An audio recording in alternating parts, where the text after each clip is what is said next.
Bonjour Iliane, comment tu vas? Très bien, et toi? Bah écoute, je suis vraiment très content qu'on puisse enfin faire cette vidéo depuis le temps. Je pense que tu connais un peu l'idée, donc je vais te poser une vingtaine de questions qui s'articuleront autour de la rétention séminale pour comprendre un peu ce que c'est d'une part et pour comprendre également ton évolution avec du coup ce mode de vie. Peux-tu m'expliquer ce qu'est exactement la rétention séminale et ce qui t'a motivé à la pratiquer? Bien sûr. Du coup, moi, je dirais que la rétention, c'est très simple. C'est-à-dire que tu maintiens ton énergie en toi et t'essayes de la transmuter au plus haut niveau pour avoir les plus gros résultats dans ta vie. Donc, pour créer réellement un énorme rendement dans ta vie. Et la rétention séminale, sur moi, ça a vraiment créé un effet radical. C'est-à-dire que je suis passé de la personne, on va dire, paresseuse, sans énergie, sans rien du tout, sans force, sans puissance, à une personne avec de la discipline, qui peut faire les tâches qu'il doit faire chaque jour et qui est devenue puissante et forte, par exemple dans le monde du fitness. Est-ce que tu peux nous donner le nombre de mois auquel tu es sur ce chemin? Ça va faire 1 an et demi. Donc j'ai dépassé la barre des 1 an et demi et j'ai relapse pour l'instant, c'est-à-dire j'ai rechute 0 fois. Ah bah c'est super, félicitations à toi. On met des applaudissements. Quels sont les bénéfices personnels, physiques, émotionnels ou spirituels que tu as personnellement expérimentés? On va commencer avec les bénéfices physiques. Avant de faire la rétention, je faisais déjà du sport et au moment où j'ai commencé la rétention, j'ai remarqué que j'ai pris énormément de muscles très rapidement. C'est-à-dire que ça se compte en semaines et pas en mois. J'ai pas pris non plus 10 kilos de muscles, mais j'ai pris 2 à 3 kilos de muscles rapidement et j'ai vu la différence drastiquement. C'est-à-dire que j'avais plus de force, plus de testostérone et j'ai vu mon physique qui a changé. Je sais pas si toi t'as remarqué, mais littéralement ta structure osseuse va changer un petit peu. Tes épaules vont s'élargir et ta taille elle va s'affiner. C'est juste hallucinant. incroyable. J'ai constaté ces changements au niveau des abdominaux, puisqu'effectivement je les travaillais pas spécialement et j'avais constaté que j'avais ce fameux V que tout le monde veut mais que personne a parce que personne ne travaille correctement pour l'avoir. Oui, effectivement. Toi, les bénéfices physiques, ça s'articule principalement autour de la musculation, par exemple le fait d'avoir de la masse musculaire. Mais est-ce que tu as constaté des choses un peu plus subtiles, comme par exemple la pousse de tes ongles, la pousse de tes cheveux, la beauté de tes yeux, les dents plus blanches, etc., etc.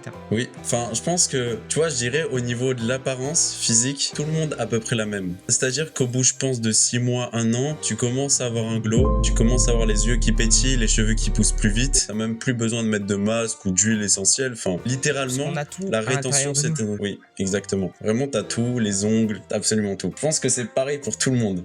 Tu vois, c'est vraiment la première phase physique que tu vas avoir et tout le monde là. Enfin, je pense que tout le monde passe par là, en tout cas. Au niveau, bon, ça c'est beaucoup plus subtil, des émotions, qu'en est-il?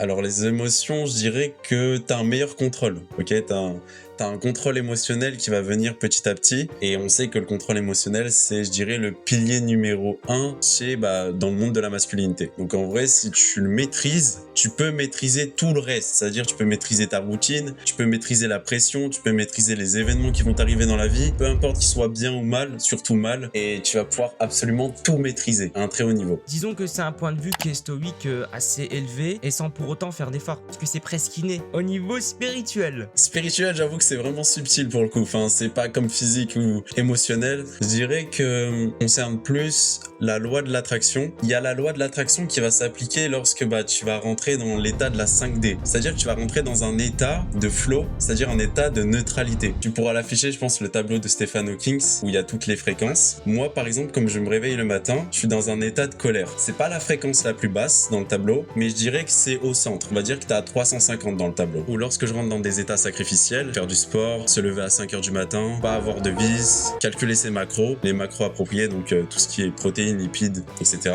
Je rentre dans un état de neutralité. Donc c'est un état qui dépasse la barre des 500, ou en tout cas qui l'a atteint au niveau de la fréquence. Et lorsque tu as atteint ça, c'est vraiment la méthode que je donne, c'est la méthode qui m'a permis de rentrer dans des états vibratoires comme la joie, l'amour et l'illumination. Et pour y rentrer, tu dois juste donner de l'amour aux autres. Tu dois donner de la valeur aux autres. C'est pour ça que j'incite énormément de personnes à créer des chaînes YouTube ou à créer un canal pour qu'ils puissent partager. Donc ça peut être Discord, YouTube, Twitter, mais c'est vraiment la méthode qui va te permettre de rentrer dans cet état vibratoire pour rentrer dans la 5D. Être dans un état où tu te sens bien en fait. Tu te sens genre en transe avec le monde, avec l'univers, avec tout ce qui t'entoure. Et c'est magnifique. comment gères-tu les moments de frustration ou les défis émotionnels liés à cette pratique? Comment fais-tu pour gérer les urges? Moi, je sais que j'ai 2 ou 3 méthodes, tu vois, que j'applique chaque chaque jour pour éviter les urges, c'est déjà faire beaucoup de sport. Donc par exemple, si je vois vraiment que j'ai beaucoup de pression, soit je vais faire une deuxième séance le soir. Et moi, ce que je préconise aux gens, aux jeunes qui nous écoutent, c'est d'arrêter le portable 1 heure avant de se coucher. Parce qu'en fait, les écrans, enfin tout ce qui est écran, ça va stimuler et du coup, ça va créer des urges pendant la nuit. Surtout si tu regardes Instagram, si tu regardes des fils, des reels, des personnes qui font des danses pas Bizarre. très saines. Et ensuite, ce serait, je dirais, d'arrêter de manger 2 à 3 heures si c'est possible. Bien sûr, 3 heures, ça éviterait déjà de perdre son énergie en quelque sorte durant la nuit. Enfin, d'avoir des émissions nocturnes. Si on résume 3 choses, l'arrêt des écrans, faire du sport, éventuellement manger 3 heures avant le sommeil. Si le soir vous endormez avec Instagram et que vous regardez des choses pas très catholiques, eh ben vous avez 100% de chance de vous réveiller avec une surprise le lendemain matin. Selon ton expérience, quel impact as-tu observé sur ton énergie et ta concentration? Du coup, je dirais qu'au niveau de l'énergie, chaque jour, ça va augmenter. Si t'es pas prêt à subir la pression, ou en tout cas la quantité d'énergie qui va venir chaque jour en toi, ça va être très dur de maintenir des rétentions de long terme. C'est-à-dire ça va être très dur d'avoir une abstinence. Et après, je dirais au niveau de la concentration, c'est pareil. C'est-à-dire qu'elle va être accrue. Jour après jour, elle va augmenter et elle va en quelque sorte se solidifier. C'est-à-dire que tu vas pouvoir être dans des tâches ou dans un état de flow et tu vas pouvoir ainsi finaliser des objectifs ou même, je dirais, réaliser des rêves. Est-ce que tu as un exemple d'objectif à long terme que tu as pu manifester? Déjà, je dirais qu'avec ma chaîne YouTube, j'y ai pensé depuis longtemps, tu vois. Ça fait depuis 17 ans que je voulais lancer une chaîne et je me suis mis à action qu'à 20 ans, quoi. C'est-à-dire 3 ans plus tard, j'ai lancé ma chaîne. Enfin, c'est pas ouf, hein, c'est pas conseillé. C'est-à-dire le mieux, c'est vraiment de, quand t'as un objectif ou une idée en tête, c'est directement de l'appliquer sur le jour même si possible. Grâce à la rétention, ça m'a permis de le manifester plus vite. Et concernant ta concentration, tu as parlé brièvement d'un état de flow et est-ce que c'est graduel? Du coup, je dirais la concentration, ça augmente, mais si tu veux, t'auras des moments. En fait, en rétention séminale, même si les mois et les années passent, tu peux pas tout le temps avoir la concentration extrême. Il y aura des moments où il y aura des périodes comme janvier, où tu vas te sentir fatigué, t'auras plus de urges ou de émissions nocturnes, et il y aura des moments où ce sera plus facile pour toi, t'auras des transitions énergétiques, t'auras des shifts et tu pourras réellement avoir une concentration extrême. Pour moi, ça me permet réellement de faire des vidéos tous les jours sur YouTube, par exemple. En fait, c'est bizarre à expliquer, mais tout ce qui est, on va dire, la créativité, tout ce qui est production, ça vient sur l'instant T des fois. Enfin, t'as pas besoin de l'écrire la veille ou je sais pas quoi ou faire un script. Ça aussi, c'est un truc que j'ai constaté. Au bout d'un moment, toutes les idées vont s'aligner. Et peu importe ce que vous faites, que vous parlez, que vous exprimez, vous n'avez plus besoin de script. Tu peux parler réellement devant un public sans avoir de script. Et ça vient comme ça. Enfin, c'est comme Limitless dans Bradley Cooper où boum, ça vient, boum, boum, boum. On entend souvent qu'en rétention séminale, il y a de l'attraction féminine. Est-ce que ça existe vraiment? Est-ce que c'est de la bullshit? Est-ce que c'est marketing?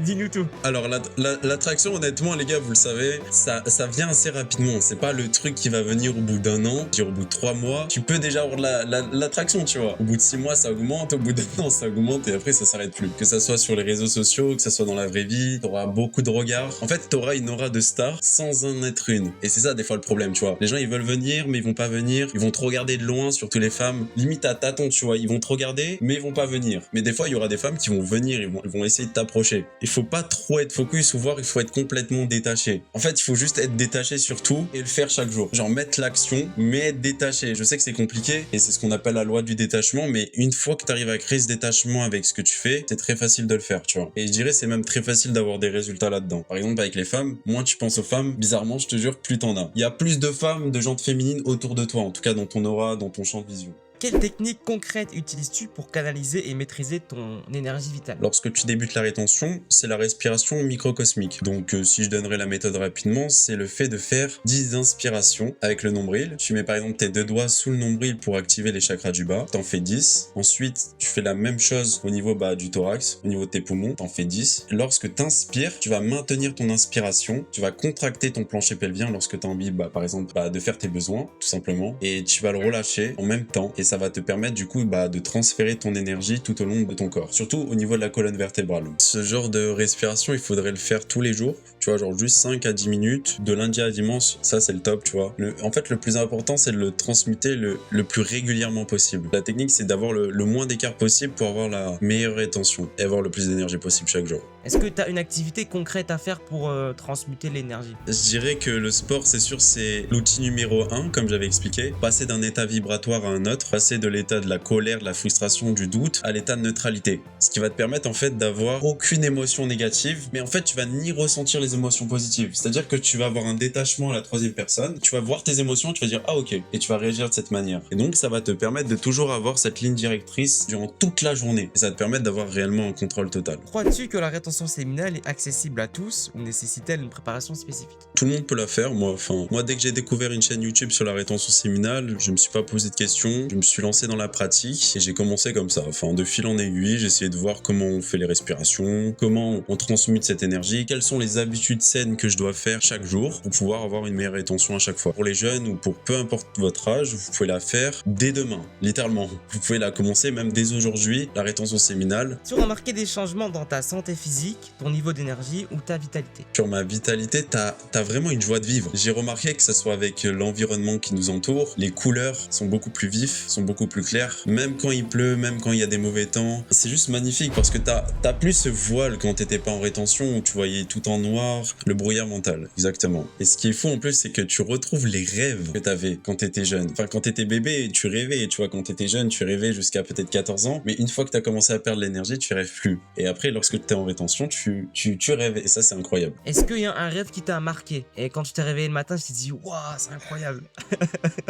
Bon, en fait, c'est carrément des rêves prémonitoires, tu vois, où tu vois l'avenir un peu. J'ai déjà rêvé d'un accident, je sais que c'est pas très jovial, mais ça m'a permis de l'éviter le jour même. Est-ce que tu as constaté que ta santé physique, ton immunité, avait finalement pris un coup de boost significatif? La santé physique, c'est exceptionnel. Et même, je trouve que quand t'es en rétention séminale, comme tu dis, tu fais beaucoup preuve d'humilité. Tu pourrais t'en vanter. C'est tellement quelque chose de puissant quand tu le maîtrises. Je dirais en fait, c'est limite l'élite qui le fait. Tu vois, par exemple, mais des personnes comme Andrew Tate, quand tu les vois, normalement, t'es censé te dire il est en rétention. Ça se voit. Tu le vois à l'énergie. Quand tu vois les personnes qui ont réellement un impact mondial à l'heure actuelle, même Elon Musk, peu importe, tu vois leur énergie, tu sais qu'ils ont minimum plus de 5 ans. Et je rigole pas, minimum. C'est-à-dire que ça peut être dépasser la barre des 10 ans. C'est pour ça que je pense que quand tu dépasses les 1 an, les 2 ans, les 3 ans, et que t'arrêtes pas de manifester des choses, bah tu fais preuve d'humilité. Et si tu fais preuve de trop d'arrogance, bah les gens ils vont te détester pour ça.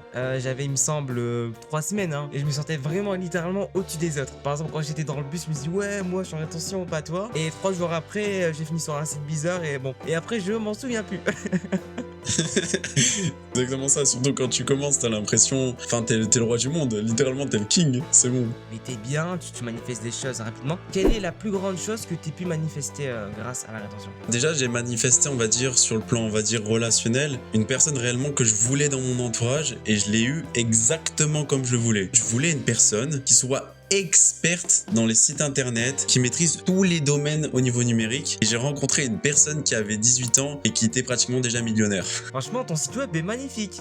C'est lui qui l'a réalisé. Quelle dimension spirituelle ou philosophique donnes-tu à cette pratique? Au niveau spirituel, ça te permet de comprendre, je dirais pas toutes, ok, c'est un peu compliqué à expliquer, mais je dirais que ça te permet de comprendre les lois universelles de base. Par exemple, tu comprends mieux l'effet papillon, l'effet cumulé, tu comprends mieux les lois de l'univers, la loi de l'attraction, comment elle fonctionne réellement. Quel conseil pratique recommanderais-tu à quelqu'un qui souhaiterait s'initier à la rétention séminale? Le meilleur conseil que je pourrais donner à une personne, ok, qui passe par là, ça serait directement de se former auprès de personnes ou d'acheter des livres comme un livre sur la rétention séminale et directement de l'appliquer intensément. Je pense que c'est le meilleur truc que tu peux faire quand tu commences. Parce que tu vois, l'inconvénient de le faire seul, c'est que tu dois tout apprendre sur le terrain et tu sais pas si ça va fonctionner. Alors que si tu as un coaching par exemple d'une personne qui est vraiment passée par là où tu es passé ou directement un livre, bah ce sera plus facile pour toi. Tu suggères d'aller voir une personne qui est déjà experte, entre guillemets bien sûr, dans ce domaine. C'est ça. Est-ce que tu as un dernier mot à dire? Et bah les gars, j'aimerais juste vous dire merci d'avoir regardé le live. N'oubliez pas que la rétention, faut juste la tester. Faut pas forcément la juger directement comme étant une pratique qui ne marche pas. Testez-la, regardez ce que ça donne dans votre vie. Et si ça a réellement un impact positif, continuez tout simplement. Vous verrez à quel point c'est exceptionnel. En tout cas, je vous remercie d'avoir vu cette vidéo, ce live. Et nous, on se dit à très bientôt. Prenez soin de vous, prenez soin de votre subconscient, de votre énergie De votre rétention. et de votre rétention. Allez, ciao.